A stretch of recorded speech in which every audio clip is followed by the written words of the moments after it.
Assalamualaikum warahmatullahi wabarakatuh. Sampurasun wilujeng patepang deui mugia urang sadayana aya dina panangtoyongan ti Allah Subhanahu wa taala disehatkeun salalabina. Insyaallah nya mudah-mudahan teras-teras disehatkeun gitu tah. Sanaos moal salabina beunana.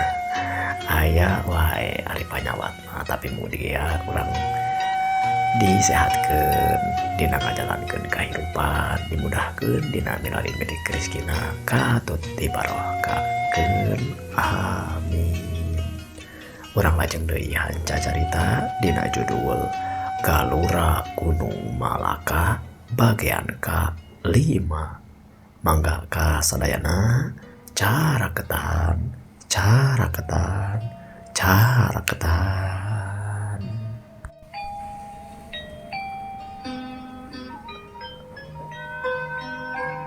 Raden Surapati satuluyna diiringkeun ku si Gumarang lempang duaan jeung Raden Wirasantika asup ka jero leuweung. Di tempat nu teu pati jauh ti wewengkon babakan lamping sanggeusna sababaraha lilana sababaraha jauhna ieu jalma-jalma teh laleumpang jog we anjog ka hiji tempat anu geus aya di dinya hiji saung nu basajan saungna mah katingali ti luar aya 2 urang jalma make baju sing sarua hideung. Malahan mah ti kajauhan aya oge jalma-jalma anu jiga keur meulahan suluh atawa keur ngurus kebon pahumaan. Satuluyna Raden Surapati jeung Rakean Wirasantika ararasup ka hiji saung. Nu teu lila ti dinya jepul kaluar si Jagur anu ayeuna mah teu make taregos. Ieu jalma teh katingali jangkung badag dadak. Dadana rubak, kumisna baplang jiga nu teu diurus. Malahan mah buukna ge anu panjang kaciri garumbay ngan ukur kabeungkeut katutupan ku iketna. Satuluyna si Jagur nyarita, "Bagea Raden, hampunteun di dieu mah mung sakieu ayana teu tiasa nyugemakeun kalawan saestuna kamenak-menak ti dayeuh." Kitu cenah ceuk si Jagur teh bari gek manehna ge diuk sila ipis yang hareupan 2 menak ti dayeuh teh. Satuluyna ari si Gumarang mah kaluar deui bae ti saung nyampeurkeun ka babaturan-babaturanana nu sejana. Raden Wirasantika jeung Rakean Raden Rakean Wirasantika jeung Raden Surapati silih reret. Duanana rada apal cenah asa-asa kana eta sora. Malahan mah dadegana lagi asa wauh. Jalma anu pernah megat maranehanana keur kaayaan di garong tea. Tidinya si Jagur nyarita deui, "Tangtu andika duaan raden-raden ieu rada wanoh kana sora kaula jeung dadagan kaula. Kaula moal heran kana eta eusi hate. Tapi tangtu wae teu acan yakin kana aya jeung bener kana ayana katut benerna. Tapi kaula ngarasa deudeuh sugema tureus geuningan masih keneh aya jalma anu kawilang sakti, anu kawilang luhur dina ilmu bela dirina. Malahan mah gaduh kaluhuhan anu luhur oge di nagara. Tapi boga hate anu alus."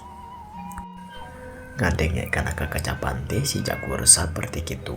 Satuluyna Raden Surapati nyarita, "Hampunten kisanak, kaula asa-asa leres pisan nu sapertos disanggeupkeun ku Andika. Tapi kaula hayang yakin saha ari anjeun jeung naon maksud anjeun hayang papendak jeung kaula." Satuluyna si Jagur nyarita deui, "Kahiji kaula hayang mentahlah di hampura Sabab kaula geus kumawani megat ka aranjeun duaan. Eujeu nyatang tu wae. Kaula tanggung jawab karena naon-naon perkara anu pernah dilampahkeun nyata sok ngarampok ka jalma-jalma anu ngaliwat di wewengkon ieu tempat. Tapi kalakuan kaula oge saluy ujang anu dibejakeun ku kadang warga. Sanajan eta perkara teh lain anu diharapkeun atawa anu jadi tujuan kaula. Tapi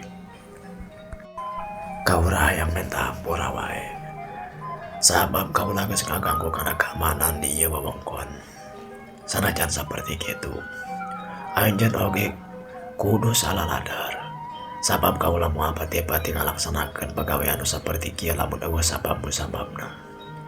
Jeung kaula yakin Arandika atawa menak-menak ti dayeuh anu weruh sadurung wiraha anu bisa sadar kana kaayaan rakyat-rakyat, bisa ngarti kana kaayaan kaula. Sanajan kaayaan kaula ieu teh perkara anu goreng. Satuluyna naon karep anjeun, ceuk Raden Surapati motong kana omonganana si Jagur satuluyna nyarita deui. Nyatani saperti anu teu dicarioskeun ku kaula. Kaula minta hampura, tapi kaula mah bisa ngeureunkeun ngan aya pagawean. Ngan beureunan kaya kaula Arandika duaan atawa saha wae anu karep rek ngalangan kana lampah kaula, tong wani-wani ngaulag atawa nyaram kana ieu lalampahan kaula. Sabab Arandika duaan oge nyaho naon maksud jeung tujuan kaula sararea anu aya di dieu. Tidinya rakyat Wirasantika nyarita, ieu pagawean anjeun teh sakumaha beureun ku anjeun oge pasti disadar. Pasti anjeun oge ngarti jadi pagawean teh pagawean goreng. Sanajan niatna alus, tetep we ari bagian goreng mah pagawean goreng. Dumasarkeun hal eta, wayahna lamun kitu anjeun kudu daek dibawa ka nagara arek ditibanan hukuman, ceuk rakyat Wirasantika. Satuluyna si Jagur cumarita, upami kitu hayu urang resekeun di pakalangan wae, hiji lawan hiji.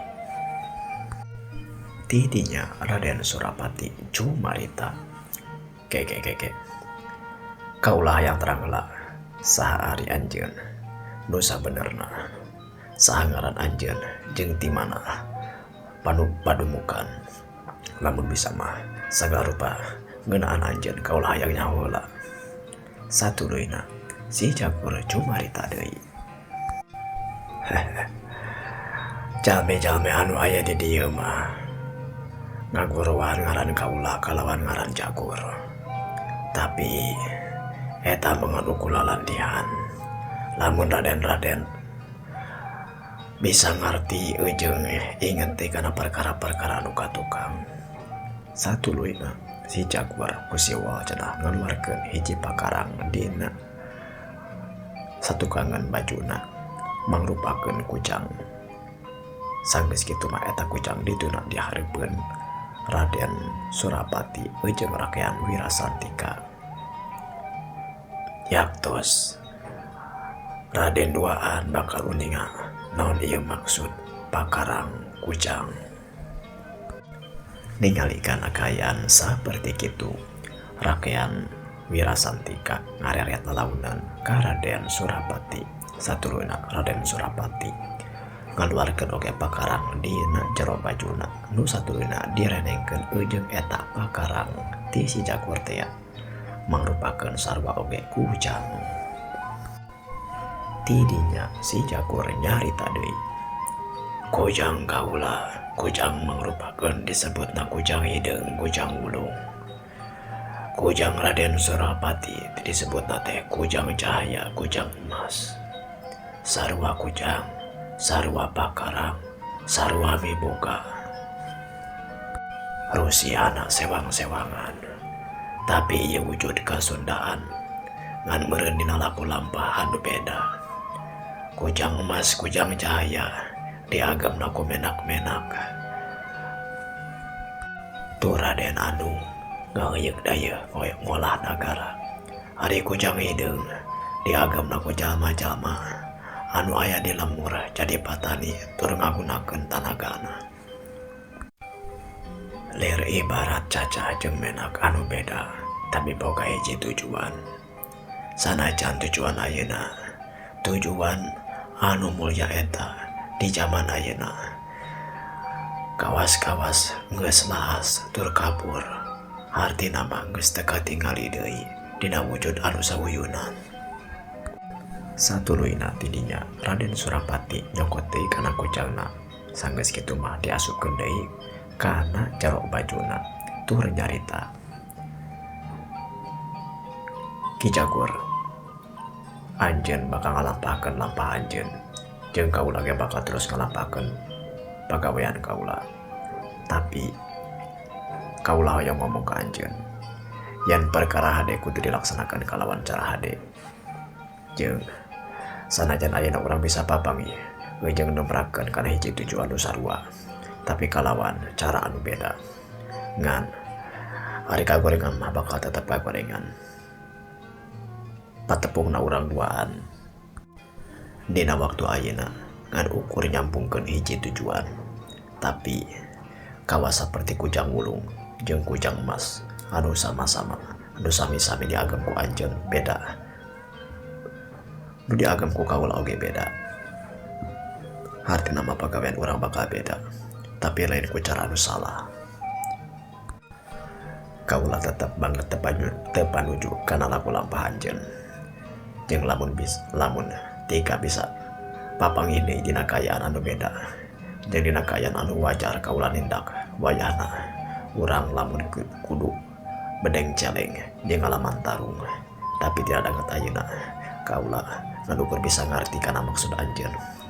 Sanajan kaula teu panuju kana laku lampah anjeun.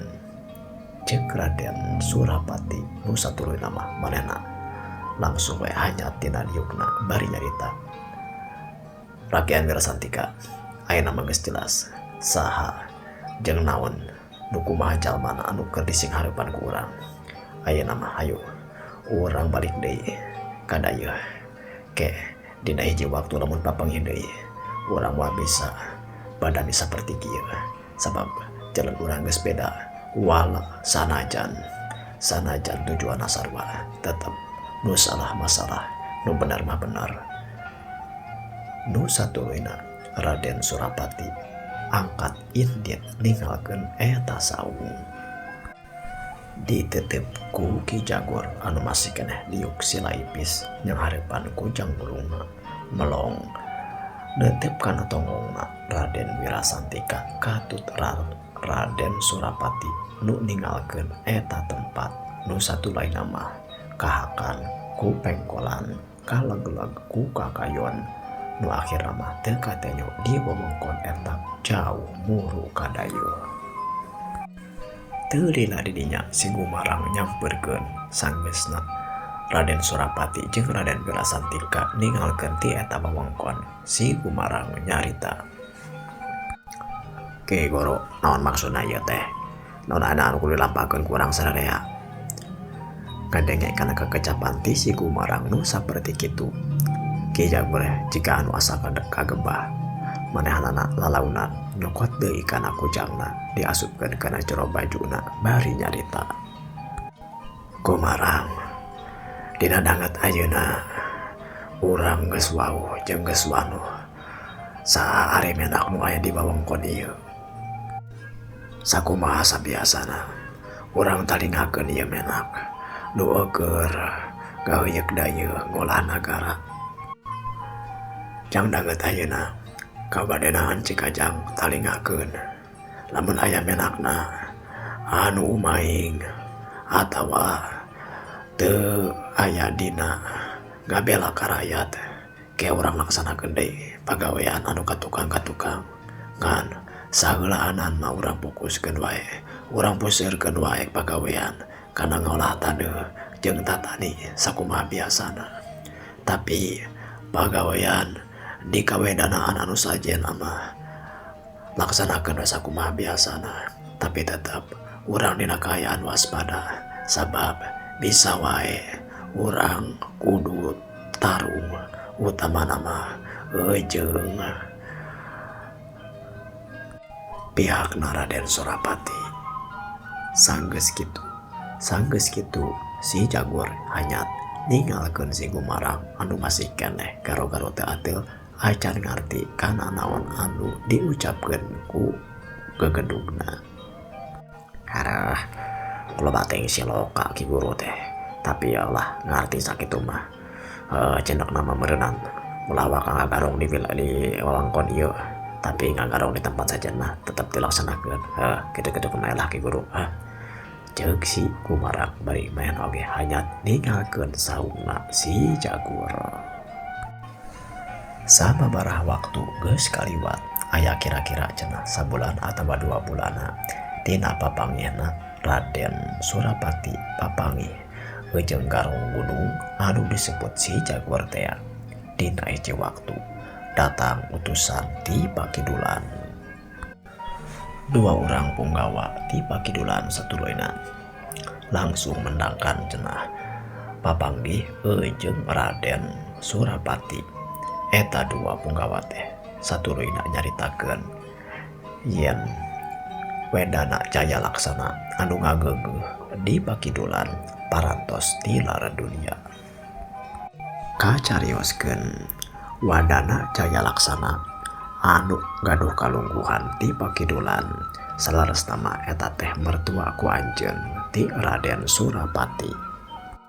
Beja ngeunaan parantos tilar duniana Raden Jaya Laksana dugi oge ka Raden Arya Mangkunata di reh-rehan Cianjur. Nu satuluyna ieu Raden Arya Mangkunata teh ngadongkapan Raden Surapati karep rek ngilu bela sungkawa saparantosna ieu Raden Surapati dikantunkeun ku mertuana.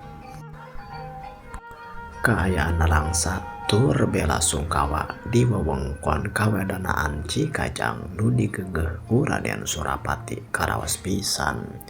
Eta we cenah aya kana 7 dinten 7 wengina di kawedanaan ngayakeun tahlilan sakumaha ilaharana dina kerkayaan kabapatenan ngirim doa ka jalma anu parantos tilar dunia. Komo-komo da ieu mah mertuaku anjeun ti Raden Surapati. Dina dinten anu katujuh Raden Arya Mangkunata nyumpingan ka kawedanaan Cikajang satuluyna mah nepangan Raden Surapati. Dina eta pasamuan Raden Arya Mangkunata cumarita, "Rai Surapati, kaula ngilu bela sungkawa kana parantos tilar duniana mertuaku anjeun Raden Jaya Laksana. Waktu parantos cunduk banci parantos datang. Cunduk kana waktuna ninggang kana mangsana.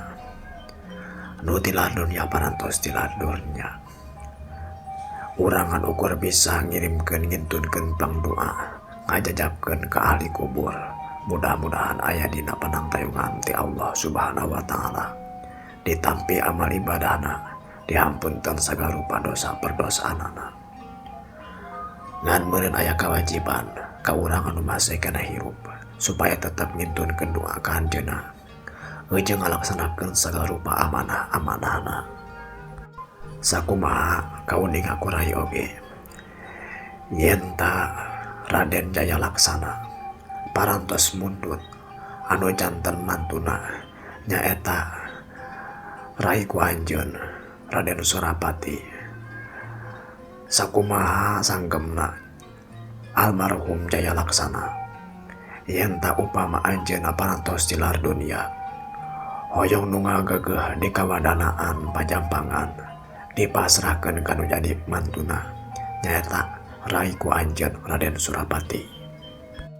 Kumargi kitu Akang di dieu sanes arek ngusir atawa ngalihkeun padamelan, tapi seja rek ngalaksanakeun Raden Sepuh Jaya Laksana. Kahoyongna Raden Sepuh Jaya Laksana supawas eta amanah dilaksanakeun ku mantuna ku anjeun nyaeta anjeun Rai. Ngarungu kana kekecapan ti Arya Mangkunata saperti kitu Raden Surapati jika anu geus sadar kana kaayaan jeung geus ngarti kana naon maksudna. Satuluy nama Raden Surapati cumarita daulat Kanjeng Bupati simkuring kan ukur bisa tumarima kana parentah jeung seja ngalaksanakeun naon wae anu disanggemkeun ku Raden Adipati jeung seja babakti kanu jadi mertua bade ngalaksanakeun sagalupa amanahna. Satuluyna dicarioskeun dina ieu carita Raden Surapati karep ngalih kalubuhanana ngajabat jadi wedana di pakidulan ngagentoskeun anu jadi mertuana. Sanggeusna aya kacindekan saperti kitu mah Raden Arya Mangkunata pamit sanggeus nyangakeun tugas anyar ka Raden Surapati tur ngahaturkeun bela sungkawa mah mantena mulang deui ka pangancrekanana ka dayeuh Cianjur. Sanggeusna dikantunkeun ku Raden Arya Mangkunata teu dilatih dinya cepuo cenah datang rombongan nu sejen. Ieu rombongan teu sagede rombonganana ti Raden Arya Mangkunata ngan ukur aya cenah 3 kuda di baturanku aya 4 urang punggawa. Sanggeusna uluk salam katut munjungan ka Piribumi horeng sibana horeng ieu teh katelahna teh paman rai pisan ti ramana Raden Surapati katelahna paman Sukma Wardana. Nu satuluyna bakal ditugaskeun kagentos Raden Anom Surapati ngaheuyeuh dayeuh ngolah kawadanaan Cikajang. Raden Sukma Wardana satuluyna cumarita. Raden Surapati, alo paman ngahaturkeun bela sungkawa anu saageng-agengna.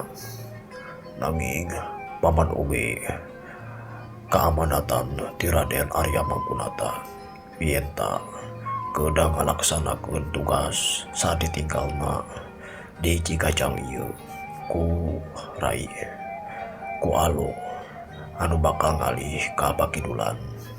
Nanging paman teh hoyong terang naon wae kaayaan anu aya di Cikajang ieu sabab tangtu wae aya hal-hal anu baris di jadi pancen nuju dilaksanakeun di wewengkon Cikajang ieu.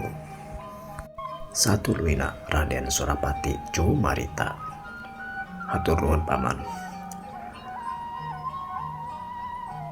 Putraku anjeun ngaraos regreg upami dikantun ieu Cikajang teh dipasrahkeun ka paman. Sanaos saperti kitu rai teh bade tumada naon sababna rehna di Cikajang ieu teh dina kaayaan nuju teu aman. Sanes simkuring teu percaya nanging ieu kaayaan teh sakitu beratna mugi paman tiasa kahartos.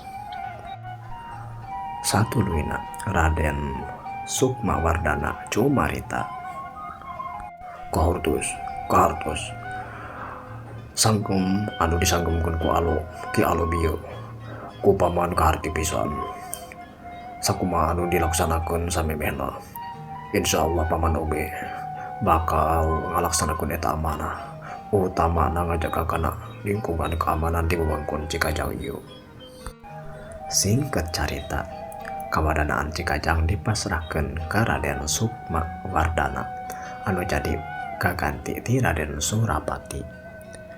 Kakocapkeun saminggu ti harita Raden Surapati ditambih ku punggawa anu kapercayana sareng kaluargana ngalih ka wewengkon pakidulan.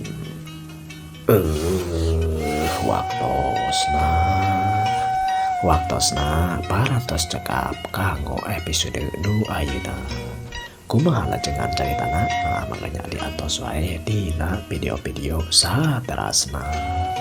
Wilujeng patepang deui. Permio.